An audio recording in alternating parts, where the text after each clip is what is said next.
আল্লাহ বলছেন, গোলাম রে,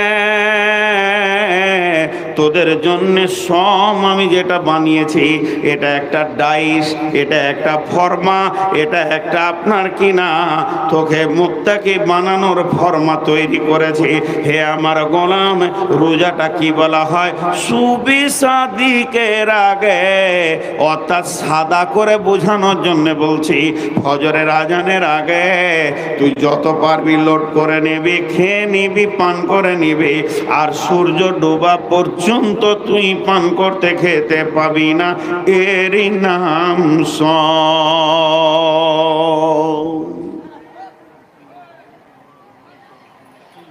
এরই নাম সওম। আমরা বুঝে নিলাম এর নাম রোজা।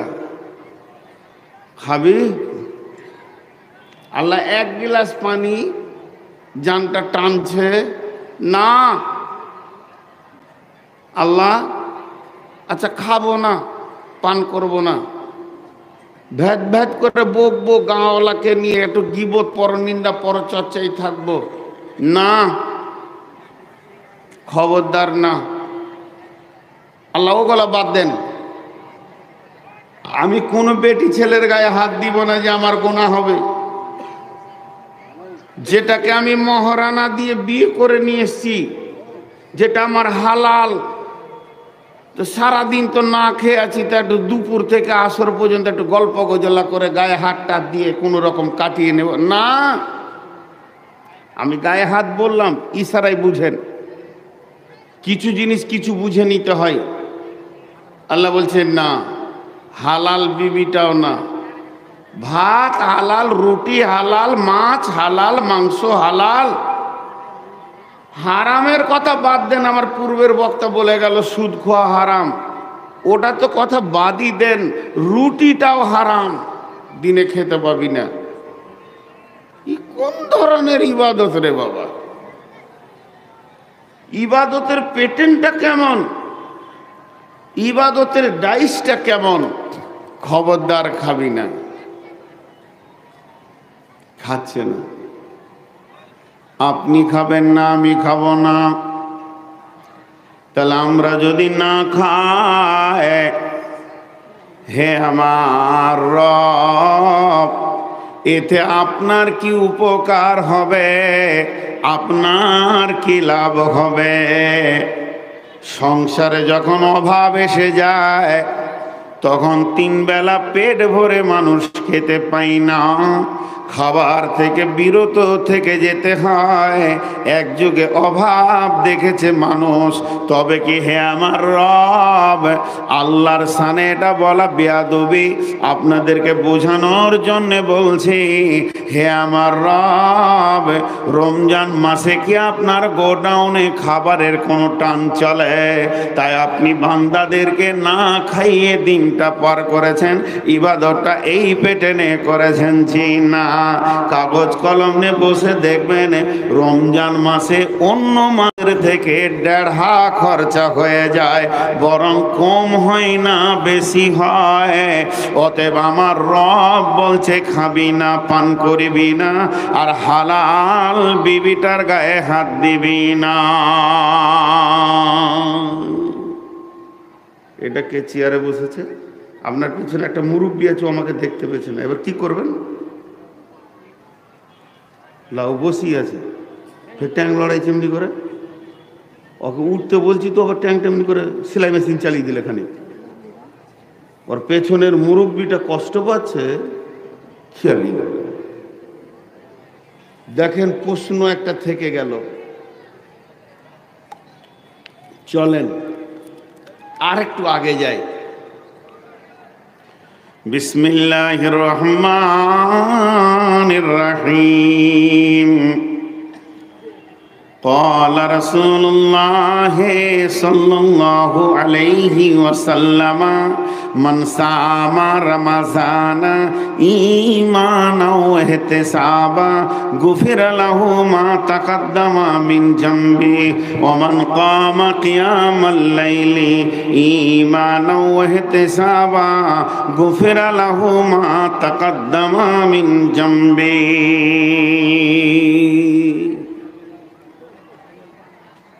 একটা উদাহরণ দিব। উদাহরণটা মন দিয়ে শুনলে সব প্রশ্নের উত্তর ওখানে ভ্যানিশ হয়ে যাবে।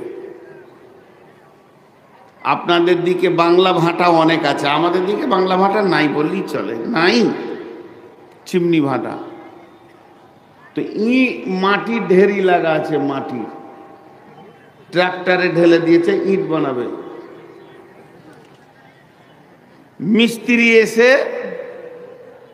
ওই মাটিতে 2-4 বালতি পানি মেরে দিলে, ছেলেটা হারিয়ে গেছে। আহারে, তোরা ক ভাই রে? বিস্কুটও তো দিয়েছে। কি নাম? এই দেখেন ছেলেটা কার, কাঁদছে, নিয়ে যান। আহারে, স্টেজে আছে, নিয়ে যান। এই ছেলে পিলে আর হারাইলে এগুলো নিয়ে আসবেন না, সমস্যা বটে সব। এবার উদাহরণটা মন দিয়ে শোনেন। মিস্ত্রি এলো যে ইট বানাবে, 2-4 বালতি দিয়ে কোপ মারতে শুরু করেছে, মাটিতে কোপ মারছে।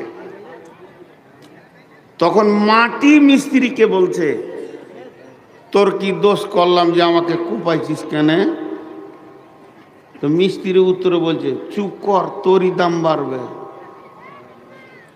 দাম তোরই বাড়বে, কোপ খেয়েছিস তুই, তো দাম তোরই বাড়বে। কোপ দেওয়া হয়ে গেল, কিছু বালু মেরে দিল, আবার পানি দিয়ে লাত মারতে শুরু করেছে। লাত মারলে দাম কমে না বাড়ে? কেউ যদি উঠে এসে আমার চোপাতে 2 লাত মেরে দেয়, আমার দাম বাড়বে না কমবে? দাম কমে যাবে।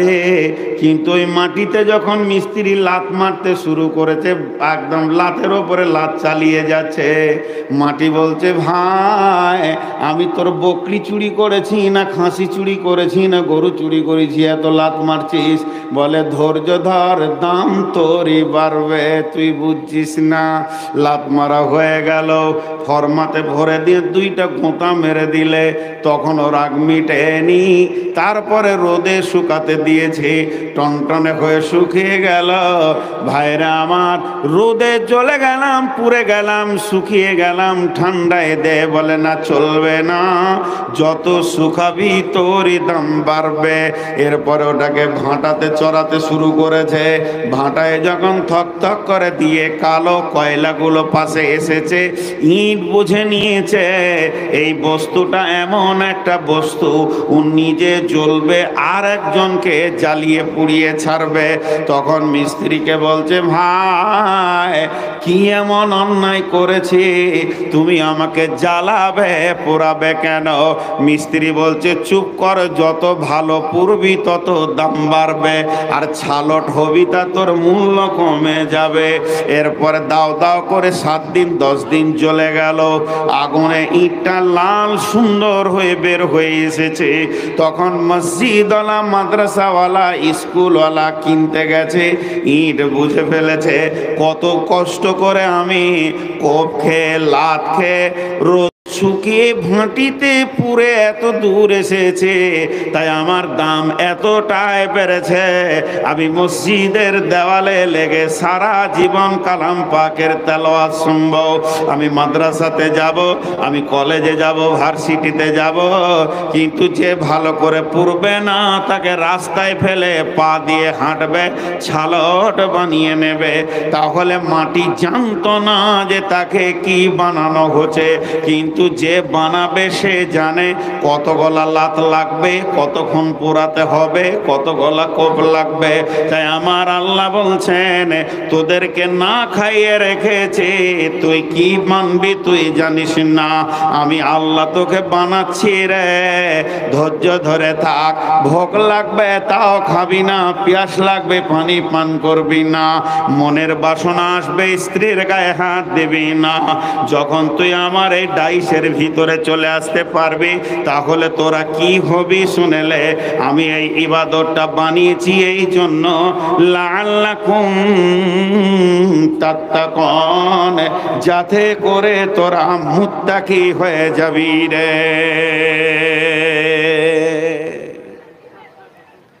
আমি রোজাকে এমন ফর্মা তৈরি করেছি, তোদেরকে মুত্তাকি বানানোর জন্য করেছি। তোরা হবি না, আমি বানিয়ে লিব। তোরা হবি না, আমি বানিয়ে লিব। জি, কিছু ট্যালেন্টেড শিক্ষক আছে যাদের কাছে বহু শিখার আছে। আমার একটাই মেয়ে, যখন 3 বছর 3.5 বছর বয়স, প্রাইভেট দিয়েছিলাম ওকে একা। যিনি পড়িয়েছেন তিনি দুনিয়াতে নাই, অনেক বড় শিক্ষিত মানুষ, ভালো শিক্ষিত মানুষ ছিলেন, চলে গেছেন। তো একদিন আমার মেয়ের সঙ্গে ও কথা বলছে আর আমি শুনছি। আমাকে বললো 2টা সিলেট লাগবে। তাই দিব, 2টা সিলেট লাগবে তো দিব। তো একটা সিলেটে ও লিখেছে এ। আমার মেয়েকে বলছে আজকে পড়াশোনা হবে না, ম্যাজিক খেলা চলবে, খালি কে জিততে পারে কে হারতে পারে। আমি সিলেটে কি লিখবো তোমাকে বলতে হবে। আমি লুকিয়ে লিখছি। লুকিয়ে লিখছে না, ওকে একটু টাড়া করে দেখাইছে, যে উল্টিয়ে দিলে ছেলেটা। তখন আমার মেয়েটা বলছে বলতে পারবো বলতে পারবো, এটাতে এ আছে, মানে ওকে এ বলাবে। তো মাস্টার বলছে এ আছে, এটা তো শুনবো না, কি আছে তোমার সিলেটে লেখো তো। বাচ্চা ছেলে তো খেলে খেলে খেলে খেলে খেলে এত সুন্দর করে ওকে শিখিয়েছিল। ট্রেনিং প্রাপ্ত শিশু, ট্রেনিং প্রাপ্ত মানুষ ছিলেন। তুই যে 2 ঘন্টা পড়ছে এটাও ভাবতে পারতো না। তো আল্লাহ তাবারক ওয়া তাআলা বলছে তোদেরকে আমি মুত্তাকি বানাচ্ছি, তোরা ভাবতে পারছিস না, তোরা ভাবতে পারছিস না। আপার লেভেলের একটা গ্রেট মাল তৈরি করছি আমি। এর জন্য রোজাকে এইভাবে বানিয়েছি। যেমন একটা কথা হাদিসে আছে, যখন তুমি সালাত আদায় করবে তো তুমি মনে মনে নিয়ত করো আমি আল্লাহকে দেখছি। যদি না পারো তো এটাও মনে করো আমার রব আমাকে দেখছে। সালাত আদায় করার সময় তুমি নিয়ত করো যে আমার রবকে আমি দেখছি। যদি তাও অত বড় আপার লেভেলের না হয়, তোর থেকে লোয়ার পার হচ্ছে, নিয়ত করো আমার রব আমাকে দেখছে। এটা হচ্ছে সালাতের ভিতরে মনের অবস্থা রাখতে হবে। আপনি ভুলে যাবেন, আমি ভুলে যাব। এর জন্য আমার নবী সালাতের ভিতরে তাকবীরগুলো এমন করে ফিটিং করেছে যাতে করে ওই যা ভাবটা, মনের ভাবটা যেন ভেসে ওঠে। সালাতের তাকবীর কি? আল্লাহু আকবার,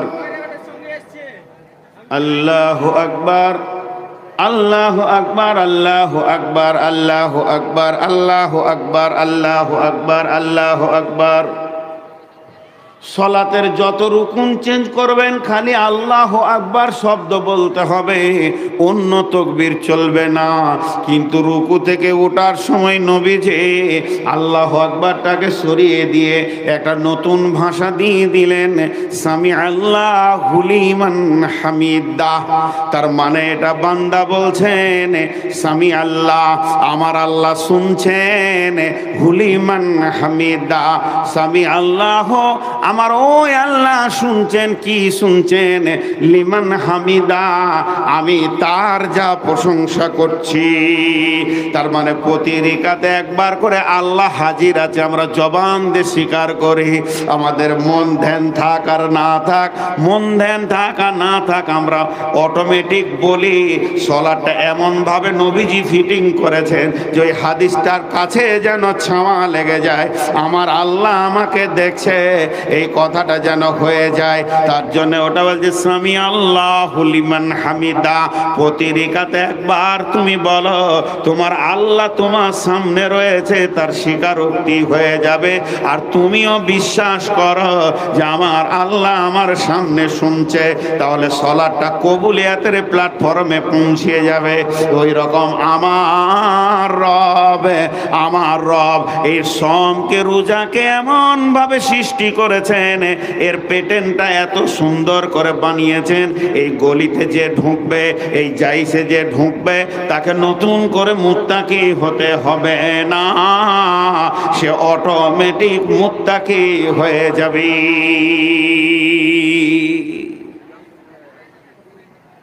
আমার ভিতরে যোগ্যতা আছে, আমাকে খুঁজে বের করে দিচ্ছে কে? আল্লাহ। যোগ্যতা খুঁজে বের করা, আমার ভিতরে যোগ্যতা আছে, আমাকে খুঁজে বের করে দিচ্ছে কে? না আল্লাহ।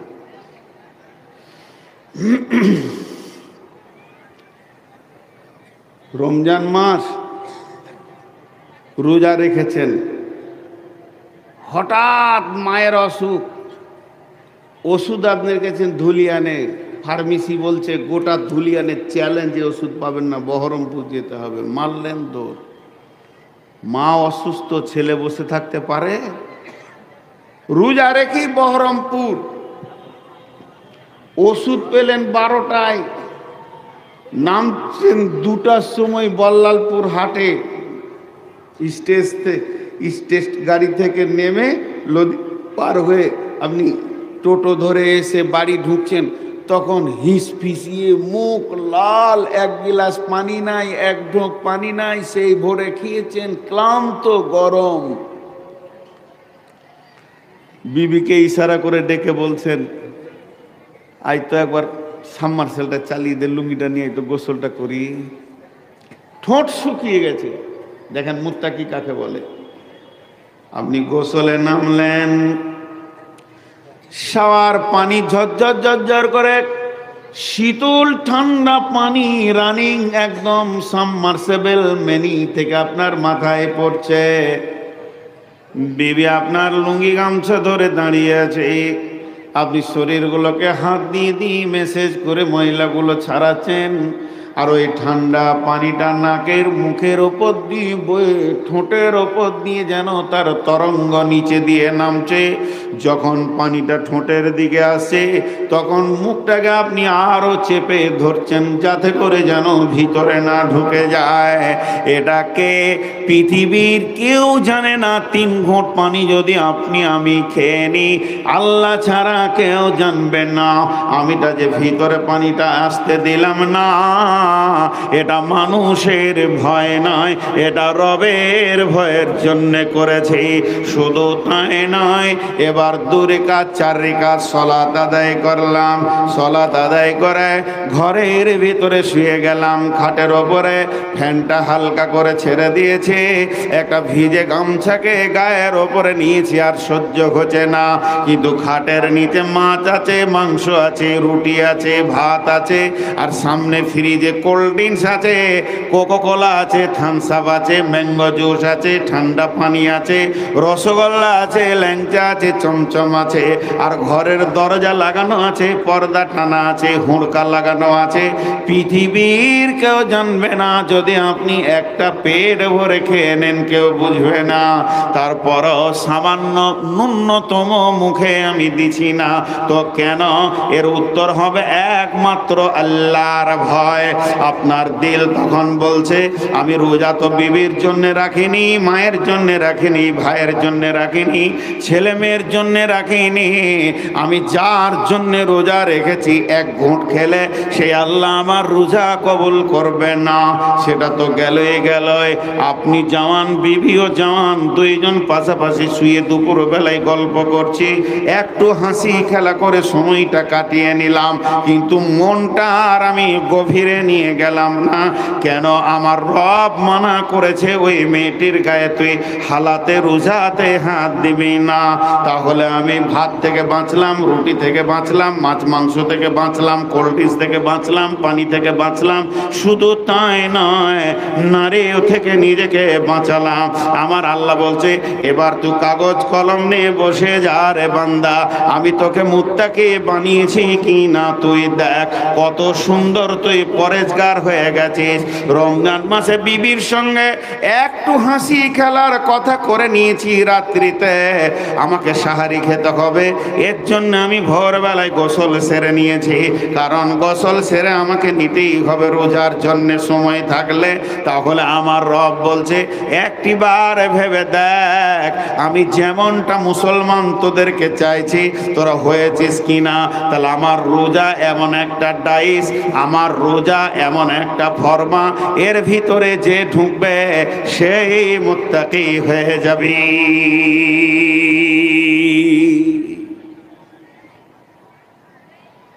সেই মুত্তাকি হয়ে যাবে। আমরা মুত্তাকি হয়ে গেছি। আমরা মৌলানা আহমদুল্লাহ সাহেবের কাছে পড়িয়েছি, আব্দুর রহিম আব্দুল করিম মামার আব্বা, নানা বলতাম। তো ওনার কাছে কোনো সবক যদি শিখতে যেতাম, ধরেন কথার জন্য বলছি, ছেলে বাচ্চা অবস্থায় পড়েছি ওনার কাছে, একবারে শিশু, আলিফ বা পড়েছি, আলিফ বা তা সা পড়েছি। তো কায়দা বুগদাদি পড়তাম তখন আমরা। তো কোনো জায়গায় লেখা আছে, ধরেন বলছি জারাবা, জজ জবর যা, বা জবর বা, রা জবর রা, জারাবা। তো ওইটা শিখতে গেছি, এটা পারছি না বলে দেন। তো উনি বলতেন না, উনি কি বলতেন, এটা কি রে ভাই, জ্বর, এর উপরে কি আছে, জবর, কি হলো, জজ জবর যা, তারপরে মাঝেরটা কি, র, ওইটার উপরে কি আছে, জাবার, তো র জবর কি হয়, রা, তাহলে এই দুটা মিলালে কি হয়, যারা। আর এটা কি আছে, বা, এর উপরে কি আছে রে ভাই, জবর, তো বা জবর বা, তো কি হলো, যারা বা। বিশ্বাস করলে বলতো, আমি বললাম না তুই বললি, আমি বললাম না তুই বললি, আমি নিজেই বললাম। তো নিজে কেন চেষ্টা করছিস না, একটু চেষ্টা করবি, আল্লাহ রাস্তা দেবে। তো আমার ভিতরে ওইটাকে বুঝার মতো, ওইটাকে পড়ার মতো যোগ্যতা আছে। আমার চোখে আঙ্গুল দিয়ে আমার শিক্ষক বলছে, তুই মেহনত করলি না বলি আমার কাছে সহজ করে চলে এসেছিলি শিখতে, মেহনত করলে তুই নিজেই পারবি। তেমনি আল্লাহ বলছে, তোদের ভিতরে একটা যোগ্যতা আছে হারাম থেকে বেঁচে থাকার, আমি 1 মাস প্র্যাকটিক্যাল করে তোদেরকে রোজাতে দেখিয়ে দিচ্ছি। আমি এটা দেখালাম কেন, যখনই রোজা পার হয়ে যাবে, রোজা মাস পার হয়ে সওয়াল এসে যাবে, জিকাত জিলহাজ আসবে, মুহররম আসবে, সফর আসবে, তখন বাকি 11টি মাস কেমন ভাবে চলবে। প্রতি বছর 1 মাস তোদেরকে আমি ট্রেনিং করে দেব। মিলিটারিরা ট্রেনিং করে 6 মাসের আর 1 বছরের, আর তাদের চাকরি জীবন হয় সারা জীবনের। এ বাদামওয়ালা, এই তুই কি এটাকে ব্যবসা জায়গার ভাবছিস? থাপড়ে লম্বা করে দিব। এত বড় মেলা পড়ে রয়েছে, ফের এখানে ভিতরে ঢুকছে, কিছু বলছি না, তখন থেকে তো একবারে সামনে চলে আসছে, পেছনে ঘুরতে ঘুরতে সামনে চলে আসছে। আমার বলেন, দেখো তুমি রমজান মাসে কেমন করে রুটি ভাত মাছ মাংস থেকে নিজেকে বিরত করেছ। যখনই রমজান পার হয়ে যাবে, এগুলোকে আমি হালাল ঘোষণা করে দিব। তখন তোমার জন্য সুদ জুয়া, মানে ডাকাতি, চুরি লম্পটে বেঈমানিকে হারাম করে দিব। ওইগুলোতে তুমি রমজান মাসে যেমন ভাত থেকে রুখেছ, ওই রকম রুখে যাবে। যেমন রমজান মাসে আমি পরীক্ষিত করে দেখিয়ে দিলাম, যে মেয়েটা তোমার ইশারা বুঝে, যার ইশারা তুমি বোঝো, তোমাকে ভোগ লেগেছে না পিয়াস লেগেছে তোমার বিবি বোঝে, এবং তোমার বিবিকে ভোগ লেগেছে না পিয়াস লেগেছে তুমি বোঝো। এরকম একটা হালাল মেয়ের গায়ে আমি হাত দিতে দিলাম না। তুই 1 মাস হাত দিলি না, এখান থেকে তোকে আমি একটা ট্রেনিং করে দিলাম। যখন রমজান শেষ হয়ে যাবে, বিবিটাকে সকাল বিকাল গালে ধরে চুমা খেয়ে নিবি। খবরদার শালীর কাপড় ধরে টানবি না, প্রতিবেশী মেয়ের কাপড় ধরে টানবি না, কারণ তোকে আমি দেখিয়ে দিয়েছি তোর ভিতরে একটা যোগ্যতা লুকিয়ে আছে, যাতে করে তুই এগুলো থেকে বাঁচতে পারবে। আমি রব তোকে সব দেখিয়ে দিলাম। অতএব হে মুমিন মুসলমান, তোমরা যখন রোজা রাখবে, তখন তোমরা মুত্তাকি হয়ে যাবে। ইয়া আইয়ুহাল্লাযীনা আমানু, হে ঈমানদারেরা, কুতিবা আলাইকুমুস সিয়াম, তোমাদের জন্য আমি রমজান মাসের রোজাকে ফরজ করে দিলাম। কামা কুতিবা আলাল্লাযীনা মিন ক্বাবলিকুম, যেমন তোমাদের পূর্বপুরুষের উপর করেছিলাম, লাআল্লাকুম তাত্তাকুন, যাতে করে তোমরা মুত্তাকি হতে পারবে। ফরজটা এই জন্যই করেছি, যাতে করে তোমরা মুত্তাকি হয়ে যাবে, পরেজগার হয়ে যাবে। দেখেন আমরা রমজানে সকলে মুত্তাকি হয়ে যায়, তারপর আবার সেটা রাখতে পারি না। এবার হাদিসটা একটু বলে নি। বিশ্ব নবী বলছেন রোজার ব্যাপারে, আচ্ছা তোমরা বসবে কখন? ওই ওই তোমরা ওই টিপির টিপির করবে তো বসবে কখন? না তোমাদেরকে 1 ঘন্টা ছেড়ে দেবো, চুপ করে থাকবো?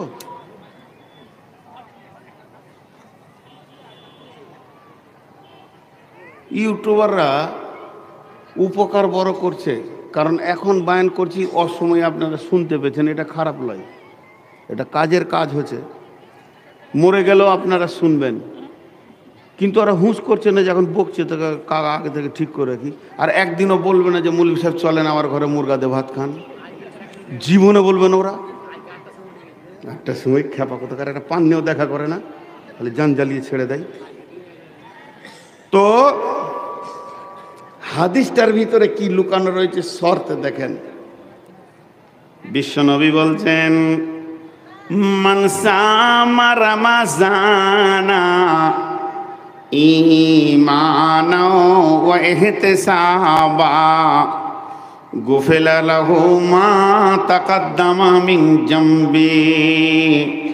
যে লোকটা ঈমান আর ইহতিসাবের সঙ্গে রোজা রাখবে, তার জীবনের পূর্বের গুনার ভিতর থেকে অনেক গুনাহ মাফ হয়ে যাবে। ওমান কামা কিয়ামাল লাইলি, কিয়ামাল লাইলি বলতে তারাবির নামাজকে বলা হয়েছে। যারা রমজান মাসে তারাবির নামাজকে ঠিক মতো আদায় করে নেবে, গুফিরা লাহু মা তাকাদ্দামা মিন জামবি, তার পূর্বের গুনাহগুলির ভিতরে অনেক গুনাহ মাফ হয়ে যাবে। কোন কোন মুফাসসিরের মত, পূর্বের গুনাহ সমূহ আল্লাহ মাফ করে দিবে। হাদিসটা জয়ীফ না সেই মৌলানা? ও মৌলানা নাই, চলে গেল কোথাও? তাহলে এটা সেই হাদিস বলা হয়েছে বুখারীর। আমি ভাবছি মৌলানা চলে গেলেন, খেতে গেলেন নাকি? আচ্ছা, তো এটা হচ্ছে সেই হাদিস। এখন আপনাদের সঙ্গে আমার একটা প্রশ্ন, রমজান মাসে রোজা রাখবো, জীবনের গুনাহ মাফ, ভেজাল চুকে গেল, সারা বছর আবার চুরি বাটপাড়ি করবো, রোজা রেখে নেব? কথাটা বোঝাতে পারলেন কি না? রমজান মাসে রোজা রাখলে যদি জীবনের গুনাহ মাফ হয়, যদি শব্দ ব্যবহার করলে গুনাহ হবে, কারণ রসুল বলেছেন মাফ হবে, তো হবেই। আপনার আমার এখানে মন্তব্য কিছু ঢোকানো যাবে না। আমি রমজানের 30টা রোজা যেমন করে নবীজি রেখেছেন অমনি করে রাখলাম, যেমন করে নবীজি তারাবি পড়েছেন অমনি করে তারাবি পড়ে নিলাম। আমার জীবনের গুনাহ মাফ, কেউ কেউ বলছে, আর কেউ বলছে অনেক গুনাহ মাফ। যাই হোক, মাফ হলো। তাহলে সারা বছর নামাজ পড়ো, যাকাত দাও, সুদ খায় না, চুরি করো না, ডাকাতি করো না, জেনা করো না, ব্যভিচার করো না, সাবধানে থাকবে, ডানে বামে যেন গুনাহ তোমার না হয়, এত আমার মানার কি দরকার আছে? আমি সহজ করে যেটা বুঝি, আমার মাথায় যেটা আছে সহজ ভাষা, সেটা কি? সারা বছর চুরি করব, ডাকাতি করব, বেঈমানি করব, লম্পটি করব, সুদ খাবো, লুটে নিব, যা মন যাবে তাই করব, কোটিপতি হয়ে যাব, 2-4টা মার্ডার করব, মাস্তানি করব। আর যেদিন পশ্চিম দিকে রমজানের চাঁদ উঠে যাবে, সুন্দর করে কেয়া সাবান দিয়ে গোসল করে মসজিদ ঢুকে যাব, ফেরেশতা বেনে যাব, 1 মাস আর কিছু করব না, ঈদ পরে নিব, আবার বের হয়ে যাব বেঈমানি লাইনে। এটাই আমার হলো বুদ্ধি, কারণ রমজান মাসে সব গুনাহ মাফ হয়ে যাবে। বুদ্ধিটা ঠিক আছে না ভুল আছে? এতগুলো লোক কেউ কথা বলছে না, বুদ্ধিটা ঠিক না ভুল? দেখো, আর আগেই বুঝে লেছে আমার বায়নারা। জি, যুক্তিটা ঠিক আছে, কিন্তু এর ভিতরে রসুল 2টা জিনিস বলেছেন, এটা আমরা কেউ খেয়াল করিনি। রোজাটা রাখতে হবে, ওই রোজার সঙ্গে 2টি জিনিস থাকতে হবে। যে রোজার সাথে 2টি জিনিস নাই, ওটাকে রোজা বলা যাবে না। রমজান মাসে যেমন খেয়ে নিলে রোজা হবে না, পানি পান করলে রোজা হবে না, স্ত্রী ব্যবহার করলে রোজা হবে না, আর যে রোজাতে দুটি জিনিস না মিশানো থাকবে ওটাও রোজা হবে না। নবীজি দুটি জিনিস বলেছেন, একটা হচ্ছে ঈমানা আর একটা হচ্ছে ইহতিসাবা। ঈমান আর ইহতিসাব এই দুটি যে রোজাতে নাই ওকে রোজা বলা যাবে না। ঈমান থাকতে হবে রোজাতে, ইহতিসাব থাকতে হবে। যে নামাজে ঈমান নাই ও নামাজ কবুল নাই। একটা হিন্দুর ছেলে যদি উজু করে আমাদের সঙ্গে নামাজে ঢুকে যায় এবং 4 রাকাত নামাজ সুন্দর করে দোয়া পড়ে পড়ে নেয়, নামাজ কবুল হবে না। কারণ বেঈমান হালাতে কোনো আমল কবুল হতে পারে না। আগে ঈমান কবুল করতে হবে, তারপরে সমস্ত আমল কবুল হবে। ওই রকম বন্ধুরে আমার নবী রোজার ভিতরে 2টি শর্ত ভরে দিয়েছেন। একটা হলো ঈমানা আর একটা হলো ইহতিসাবা। ঈমান আর ইহতিসাব এই দুটি জিনিস যে রোজাতে নাই ওই রোজা কবুল হবে না।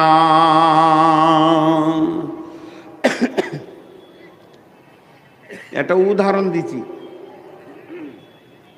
হাত তুলে দোয়া, এটা করা জায়েজ না না জায়েজ ওটা আমি বলছি না, এটা উদাহরণ দিচ্ছি।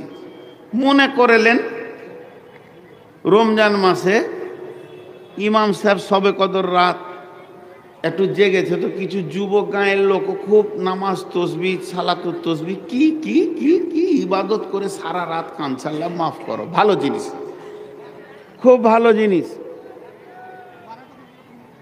এখন ইমাম সাহেবকে গায়ের যুবকরা ধরেছে, হুজুর আমরা তো বেশি দোয়া জানি না, তো আপনি কিছু দোয়া করে দেন তো আমরা আমিন আমিন করি।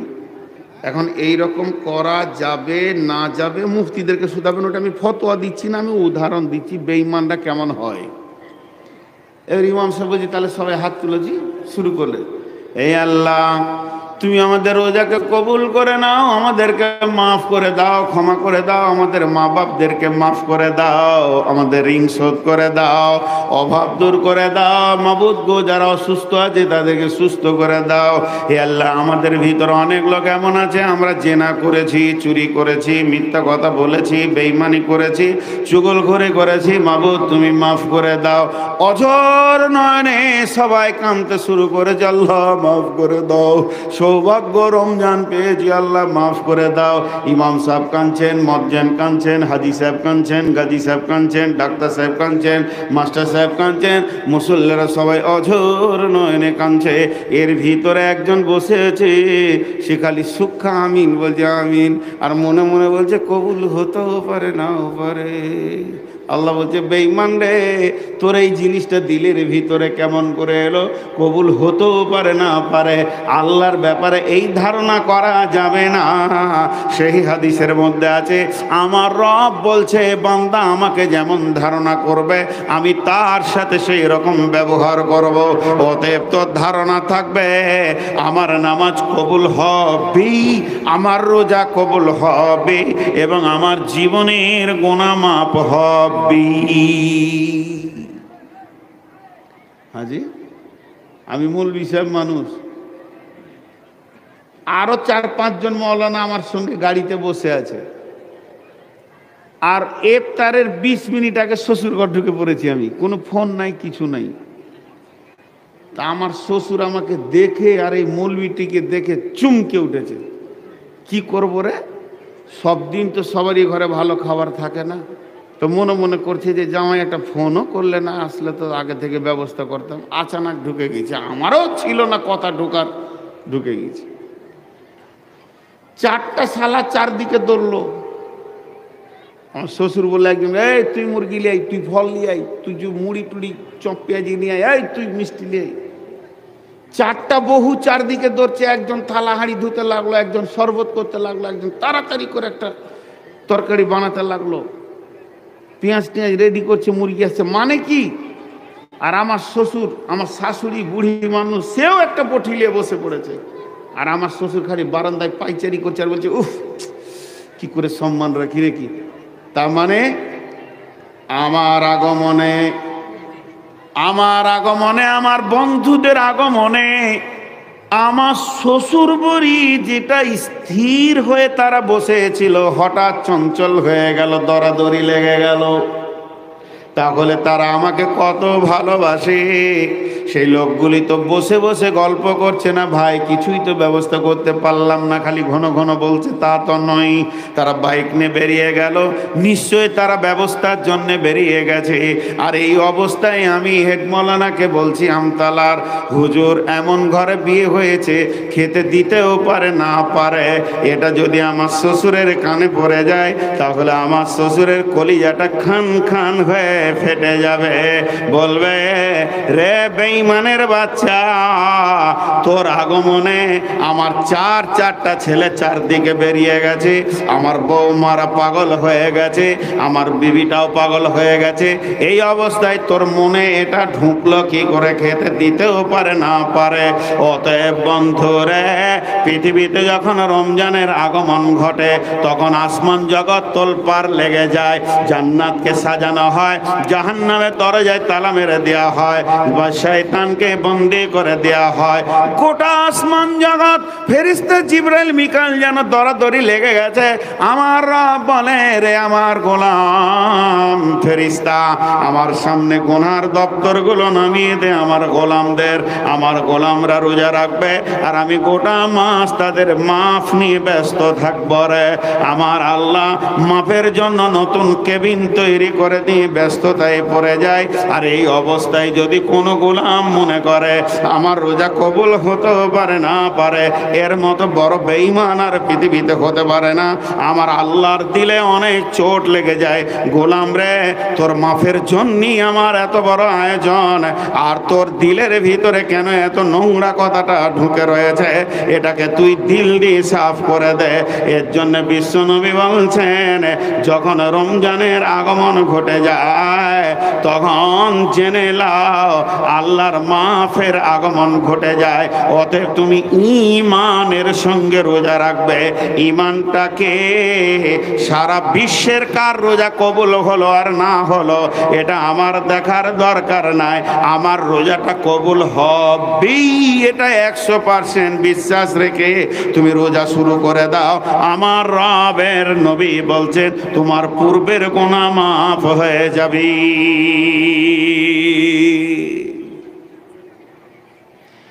এহতেসাব, এহতেসাবের দুটো মানে করেছে।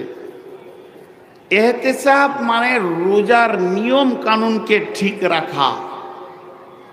রোজার যে নিয়মগুলো আছে, কানুনগুলো আছে, কখন খাবেন কখন খাবেন না, কিভাবে খাবেন কিভাবে খাবেন না, কি কি করা যাবে কি কি করা যাবে না, এইগুলোকে ঠিক রাখাটাকে এহতেসাব বলেছেন। এহতেসাব, জি এহতেসাব। কিন্তু এহতেসাবের আরেকটা মানে, এহতেসাব বা মানা ইখতিলাস। তোমার দিলকে জিজ্ঞেস করো তুমি কেন রোজা রাখছো,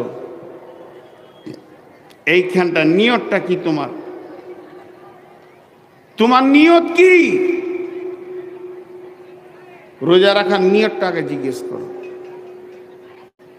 তোমার দিল খলুসিয়াত আছে তো রোজার ব্যাপারে, রাখো, নাহলে রাখিও না। হাজি ভাই, অনেকে মনে করে লাই যে আমি রমজান মাসে রোজা রেখে নিব, গুনাহ মাফ হয়ে যাবে, আবার গুনায় নেমে যাব।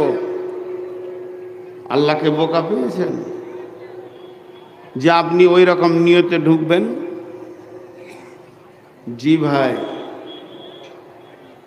কিছু লোক আছে দেখবে রমজানে ঢুকবে আর ঈদের দিনে বার হয়ে চলে যায় কি যায় না? আরে হ্যাঁ না বলে না, যায় কি যায় না?